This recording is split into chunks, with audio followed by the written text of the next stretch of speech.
The following is a review of a comic book and should not be looked at as an endorsement of the creator involved. If you really think that, you should have yourself checked out because you're reading into things that aren't there. Also, the quality of this video is low. If you're expecting higher standards, go check out me at Nerd@Newsstand or something else. What you see is what you get. Thank you and enjoy.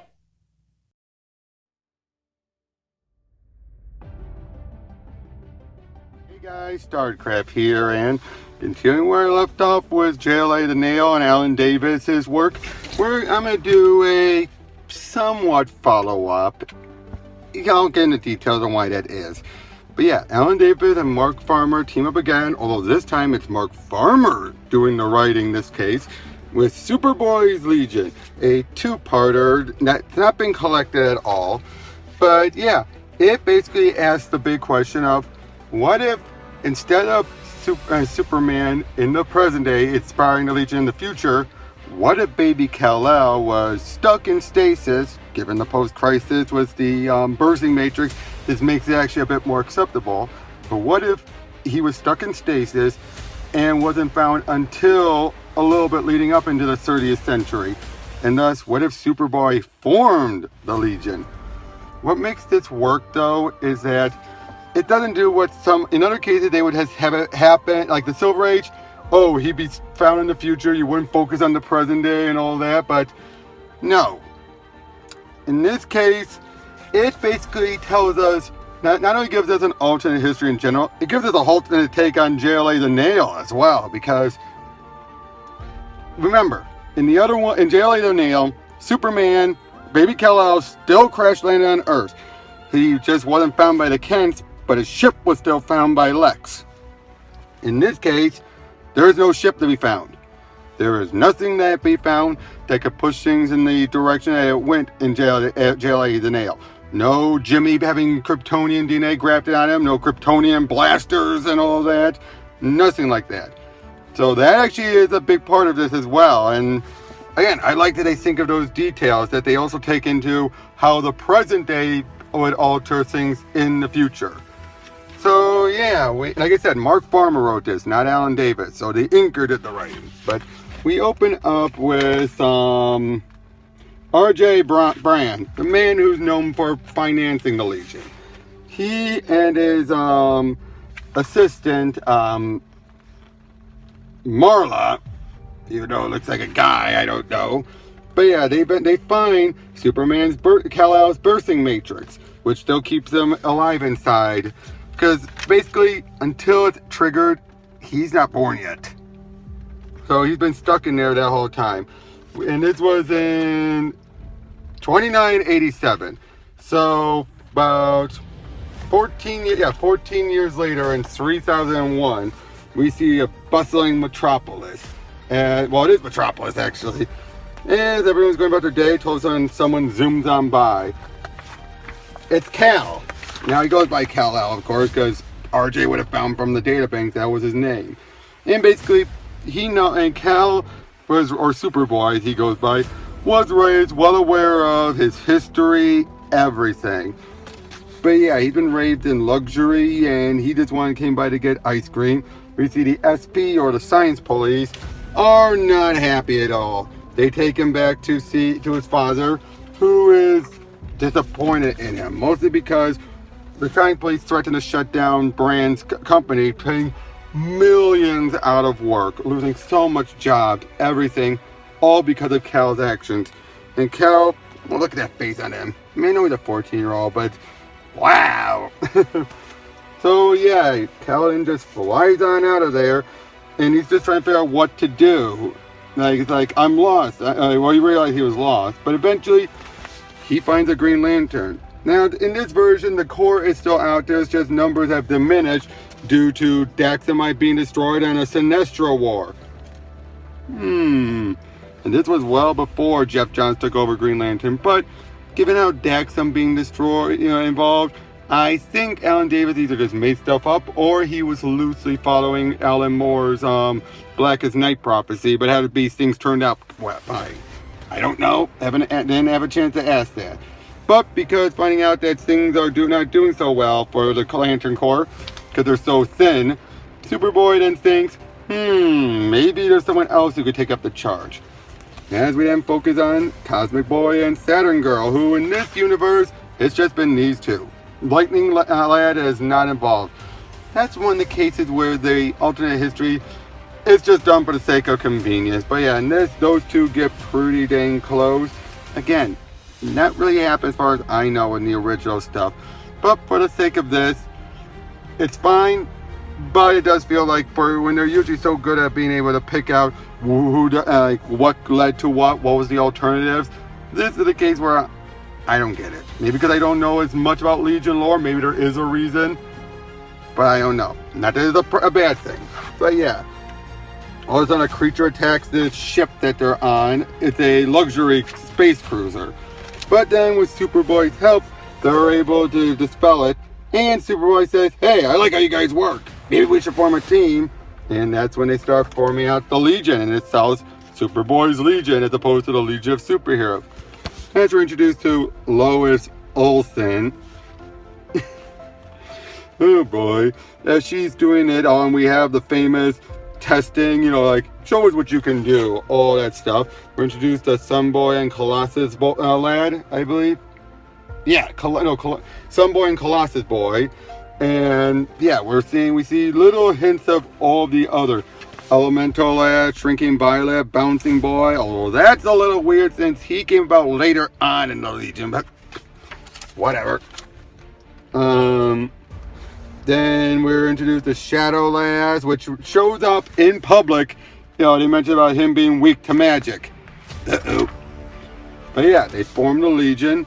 And RJ Brande and Marla agree that best let him figure out on his own, pick himself up. So Brande's like, well, he's being like a worried father. But the science police are keeping an eye on them. We're eventually then seeing others who are watching. Lightning Lad and Lads with Projecta. Triplicate Girl arguing with herself. Brainiac 5, and I don't know who the other guy is. And then you have so many others. Again, everyone's just treated like it's a big party and everything. Lois is completely smitten with Superboy and vice versa. But then she points out how there's an asteroid coming for a planet. The planet Rimbar. And so they decide, because it's not being able to afford SP production and protection, they decide, let's head on over there. Where we're introduced to Ultra Lad and Phantom Girl. And in this case, it's made later clear that Phantom Girl left her planet to be with Ultra Boy. Wait, it's Ultra Boy or Ultra Lad? Yeah, Ultra Boy. Just to remind you about Ultra Boy's powers, he has so many of Superman's powers: invulnerability, super strength, but he can only activate them one at a time. So, well, that comes important later. But yeah, basically, Ultra Boy was going to send this bomb up and take out the asteroid, but these muggers steal his ship and fly off, and they're trying to figure out another way of doing it. As we're also introduced to a Durlin named what was his name? It's been so long since I remember all the names. But yeah, basically, Phantom Girl's mother sent him there to keep an eye on everything.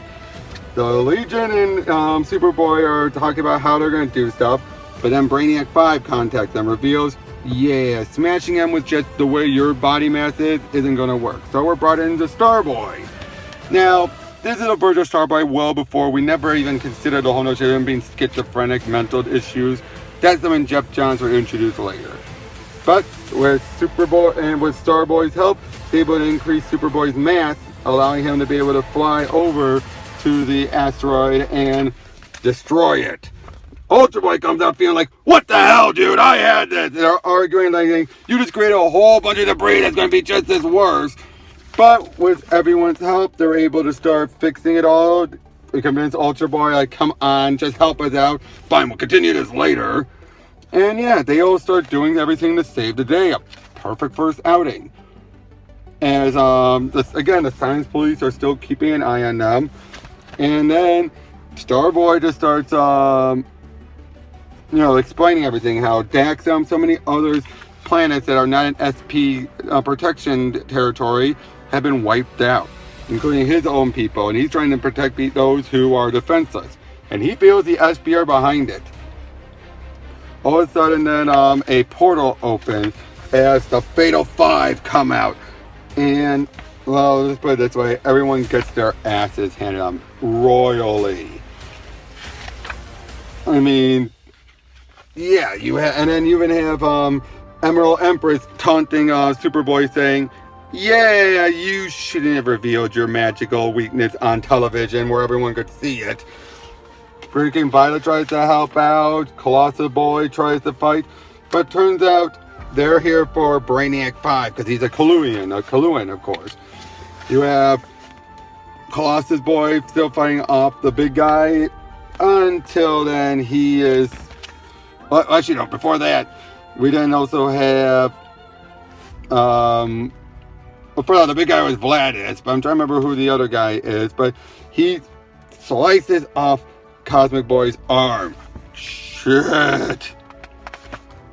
And, well, basically, you have everyone else trying to help, but they can't, and then Colossus Boy gets zapped by Vardis, as, Vladis, sorry, as they are all starting to, they grab Brainiac 5 and get out of there as everyone is devastated by what happened.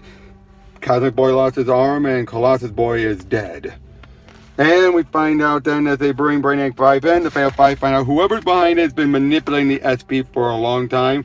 And who is doing it? Lex Luthor. Ending this one leads into the next one, as basically everyone's still reeling from what happened.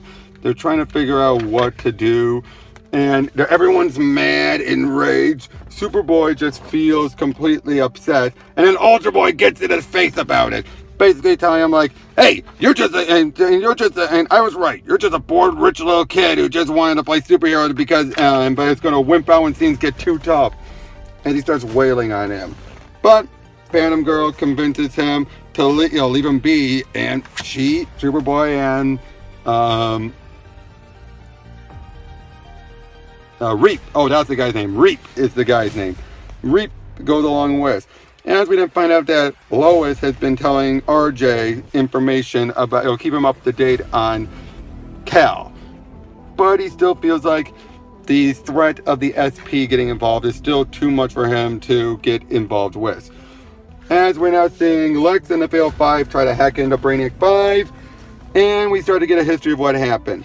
We are introduced to the Ultimo computer.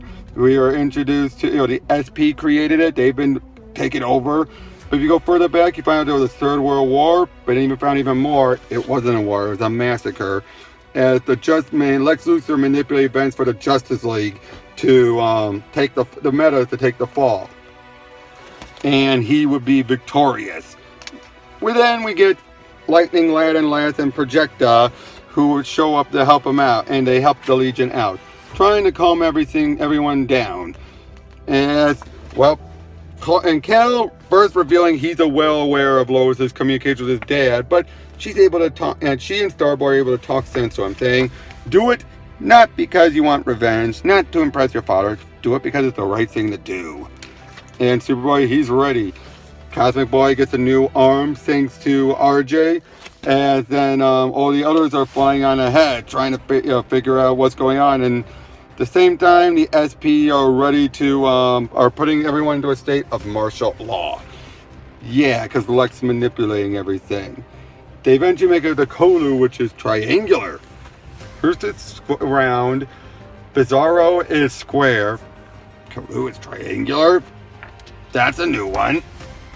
But yeah, basically the Fatal 5 start coming in and attacking them, but this time with some of their new and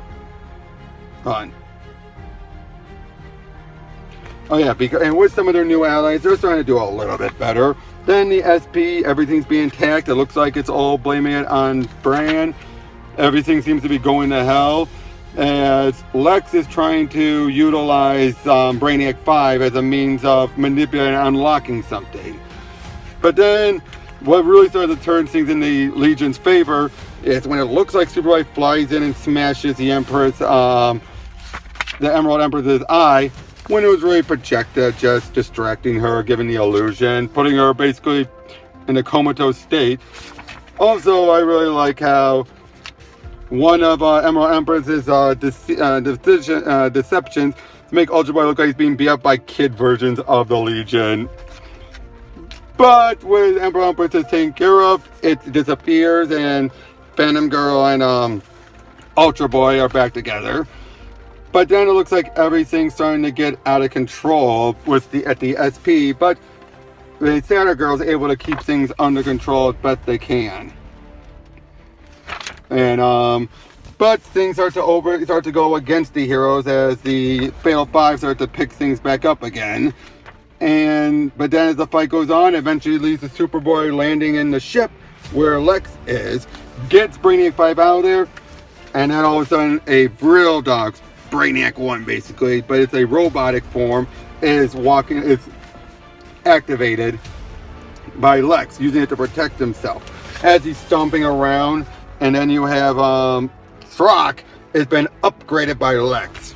Not really, he's just being used. But eventually the Legion start to do better as you have Pharaoh Lad deal with the Emerald Empress. They take the eye from her, and it's revealed in this universe anyway that it was a sentient device. That it was based, and with Saturn Girl's help, they're able to allow it to be on its own. They start to bring down the other members of the Fatal Five. And of course, some boy takes down Vladis for what happened to Colossus Boy. Superboy, Throck is really becoming malformed. He can't even control himself now. He wants help.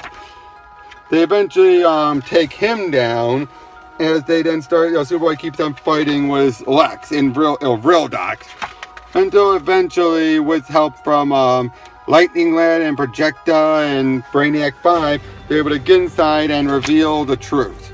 What Lex showed Brildox was not true at all. So, and it turns out, well, not entirely. The confrontation did happen, but Batman punched Lex, paralyzing him before Batman's gunned down. And while all the mirrors are destroyed, the people knew what Lex what was doing. Ruined and paralyzed, he went into hiding and basically made sure he destroyed the world, creating the science police and the Ultimo computer, of which he uploaded his mind. He is the Ultimo computer, and Lex has been dead a long time. And the one going around is just a program thinking he's Lex. And with that, he snaps, and he starts to convert his body into an unfissionable neutronium. Basically, he's trying to explode. But Ultra Boy and Superboy are able to fly off, bring him and push him out into a space where he blows up. They're perfectly fine. Everyone reunites, and then we're introduced to the Cullians, their creators, and they basically are applauding everyone. Saturn Girl and Cosmic Boy show up with RJ as I love it because he basically mocked him for his costume earlier, so I love how he says, ripped your costume there, son. Won't get it repaired. And then it ends with him hugging them. Everyone is just so happy. The science police have been dissolved in replace of the United Planets. And Superboy is now taken, while he's wearing Mon-El's outfit, he's gone by his Cal now. The Legion are all flying around, and apparently he and Lois Olsen have gotten together. And that's the end. No need for a follow-up or anything, and what can be said? I really liked it. It's not as good as The Nail, but for what it is, the fact that it's still very well thought out still. Again, like I said before, it took into account the present would still be different, which would affect the future. Which again, I liked. Everything seemed to fall into place very well. Utilizing Lex made sense. Although again, there was some stuff that had to be altered just for the sake of convenience, which is more, and not, they didn't do that much in The Nail by comparison.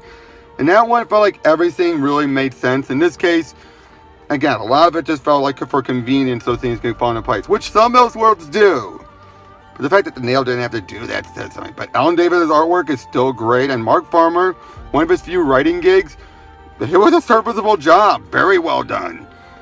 It's a shame that it's only been in those 2 individual issues and not collected anywhere, but what can I say?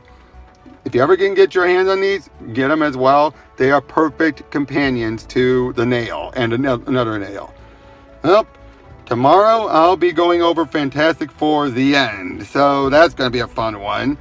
And then afterwards, I'll probably eventually get into doing the Jim Starlin Thanos graphic novel series, which will include Alan Davis's artwork. And then if Cyberfrog comes anywhere in between them, I'll review that. Until then, not much else to say, but catch you all later, guys.